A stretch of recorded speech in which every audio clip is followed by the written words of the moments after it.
Salam sejahtera dan salam sehat bagi generasi bangsa, terjang badai korupsi dan tuntaskan koruptor. Perkenalkan, kami dari kelompok 4 Fakultas Ekonomi dan Bisnis. Prodi Manajemen 1A di sini, melalui video pembelajaran ini, saya selaku ketua kelompok 4 anti korupsi dan akan memaparkan materi mengenai 7 bentuk korupsi. Oke. Nah, di sini untuk teman-teman semua, pada tahu belum bentuk-bentuk korupsi itu apa aja sih?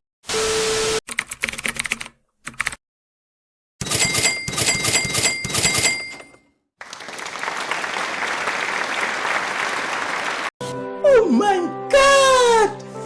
Wow! Nah, di sini nih yang kita tunggu-tunggu topiknya bahasan kita, yaitu bentuk-bentuk korupsi. Yang pertama terdiri dari 1. Kerugian keuangan negara, 2. Suap penyuap, 3. Penggelapan dalam jabatan, 4. Pemerasan, 5. Perbuatan curang, 6. Pembenturan dalam kepentingan, 7. Gratifikasi. Nah, untuk informasi dan penjelasan materi simak video selanjutnya ya. Oke. Jadi teman-teman kan sudah tahu apa itu 7 bentuk korupsi. Jadi di sini saya akan menjelaskan tentang kerugian keuangan dalam negara ya teman-teman. Wow. Di sini pasal 2, setiap orang yang secara melawan hukum melakukan perbuatan memperkaya diri sendiri atau orang lain, suatu korporasi yang dapat merugikan keuangan negara atau perekonomian negara, dipidana penjara dengan penjara seumur hidup atau pidana penjara paling singkat 4 tahun, paling lama 20 tahun, dan denda paling sedikit 200 juta rupiah dan paling banyak 1 miliar rupiah. Pasal yang ketiga, setiap orang yang dengan tujuan menguntungkan diri sendiri atau orang lain atau suatu korporasi menyalahgunakan kewenangan, kesempatan atau sarana yang ada padanya karena jabatan atau kedudukan yang dapat merugikan keuangan negara atau perekonomian negara, dipidana dengan pidana penjara seumur hidup atau pidana penjara pula paling singkat 1 tahun dan paling lama 20 tahun, dan atau denda paling sedikit 50 juta rupiah dan paling banyak 1 miliar rupiah.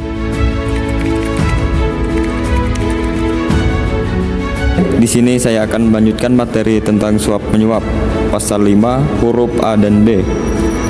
Memberi atau menjanjikan sesuatu kepada pegawai negeri atau penyelenggara negara dengan maksud supaya pegawai negara atau penyelenggara negara tersebut berbuat atau tidak berbuat sesuatu dalam jabatannya yang bertentangan dengan kewajibannya, atau memberi sesuatu kepada pegawai negeri atau penyelenggara negara karena atau berhubungan dengan suatu bertentangan dengan kewajiban dilakukan atau tidak dilakukan dalam jabatannya.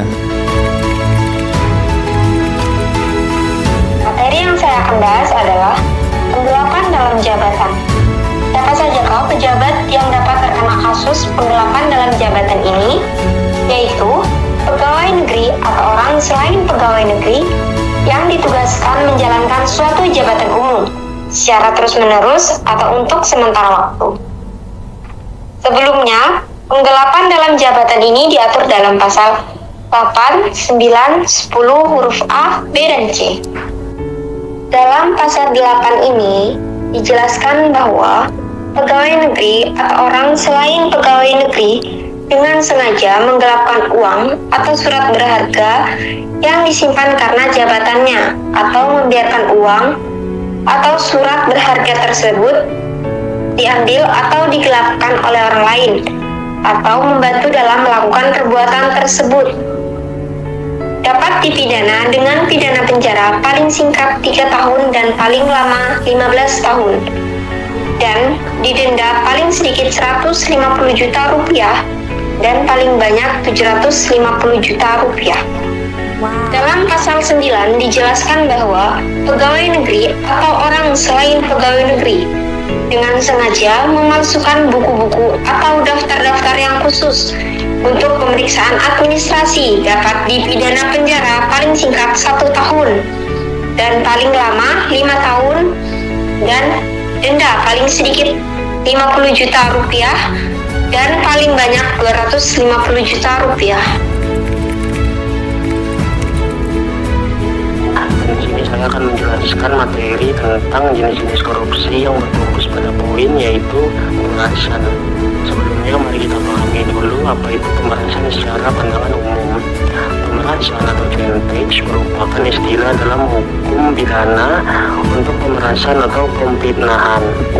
Chantage diartikan sebagai memeras dengan memaksa orang menyerahkan barang atau uang dan sebagainya dengan ancaman antara lain membuka rahasia yang dapat memburukkan namanya di muka umum. Selanjutnya saya akan membacakan undang-undang terkait tindak pidana pemerasan itu sendiri.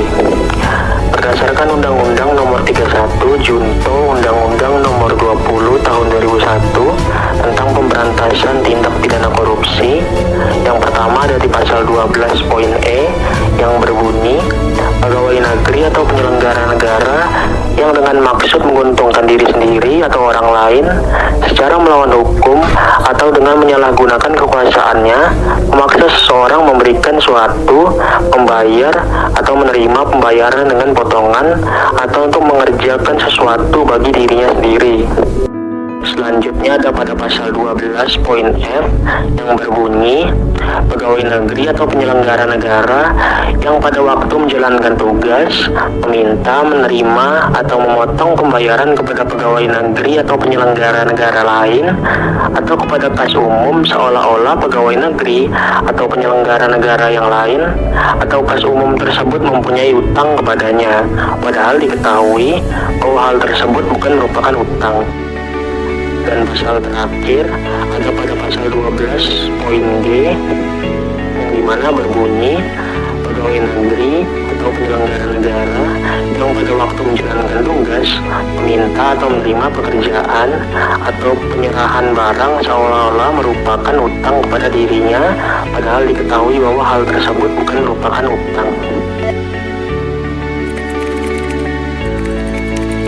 Baik, di sini saya akan melanjutkan materi yaitu perbuatan curang yang terdapat pada pasal 7 ayat 1 A, B, C, dan D. Dipidana dengan pidana penjara paling singkat 2 tahun dan paling lama 7 tahun atau pidana denda paling sedikit 100 juta rupiah dan paling banyak 350 juta rupiah. Pemborong, ahli bangunan yang pada waktu membuat bangunan atau penjual bahan bangunan yang pada waktu menyerahkan bahan bangunan melakukan perbuatan curang yang dapat membahayakan keamanan orang atau barang atau keselamatan negara dalam keadaan perang. Setiap orang yang bertugas mengawasi pembangunan atau penyerahan bahan bangunan sengaja membiarkan perbuatan curang sebagaimana dimaksud dalam huruf A. Setiap orang yang pada waktu menyerahkan barang keperluan Tentara Nasional Indonesia atau Kepolisian Negara Republik Indonesia melakukan perbuatan curang yang dapat membahayakan keselamatan negara dalam keadaan perang, atau setiap orang yang bertugas mengawasi penyerahan barang keperluan Tentara Nasional Indonesia dan atau Kepolisian Negara Republik Indonesia dengan sengaja membiarkan perbuatan curang sebagaimana dimaksud dalam huruf C. Baik, di sini saya akan melanjutkan materi benturan kepentingan dalam pengadaan. Dipidana dengan pidana penjara seumur hidup atau pidana penjara paling singkat 4 tahun dan paling lama 20 tahun dan pidana denda paling sedikit 200 juta rupiah dan paling banyak 1 miliar rupiah. Pegawai negeri atau penyelenggara negara baik langsung maupun tidak langsung dengan sengaja turut serta dalam pemborongan pengadaan atau persewaan yang pada saat dilakukan perbuatan untuk seluruh atau sebagian ditugaskan untuk mengurus atau mengawasinya. Gratifikasi pasal 12B Undang-Undang Nomor 20 Tahun 2001. Gratifikasi adalah pemberian dalam arti luas, yakni meliputi pemberian uang, barang, rabat atau diskon, komisi, pinjaman tanpa bunga, tiket perjalanan, fasilitas penginapan, perjalanan wisata, pengobatan, cuma-cuma, dan fasilitas lainnya. Gratifikasi tersebut baik yang diterima di dalam negeri maupun di luar negeri dan yang dilakukan dengan menggunakan sarana elektronik atau tanpa sarana elektronik. Gratifikasi mendapatkan pengecualian menurut Undang-Undang Nomor 20 Tahun 2001 Pasal 12C Ayat 1. yang berbunyi ketentuan sebagaimana dimaksud dengan pasal 12B ayat 1 tidak berlaku jika penerima melaporkan gratifikasi yang diterimanya kepada Komisi Pemberantasan Tindak Pidana Korupsi. Menjelaskan kesimpulan dari jenis dan 7 bentuk korupsi, yaitu perbuatan yang merugikan negara, suap, gratifikasi, penggelapan dalam jabatan, pemerasan, perbuatan curang, benturan kepentingan dalam pengadaan. Ada banyak sekali bentuk dan jenis korupsi yang ada di kehidupan sehari-hari kita. Semoga setelah menonton video ini, kita semua lebih berhati-hati lagi dalam melakukan sesuatu agar tidak ikut dalam adegan korupsi yang sudah banyak terjadi di negara ini. Dan bagi para aparat, ketatkanlah lagi peraturan dan penindakan terhadap pelaku korupsi agar ada efek jerah dan demi damainya negara tercinta kita ini.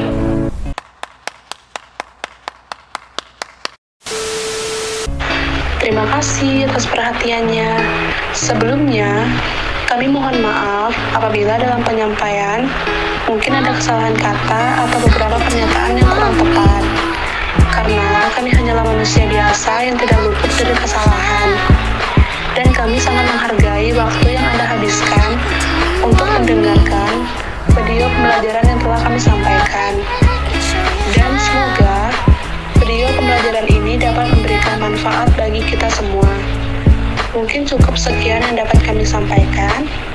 Jangan lupa like, komen, dan subscribe ya teman-teman.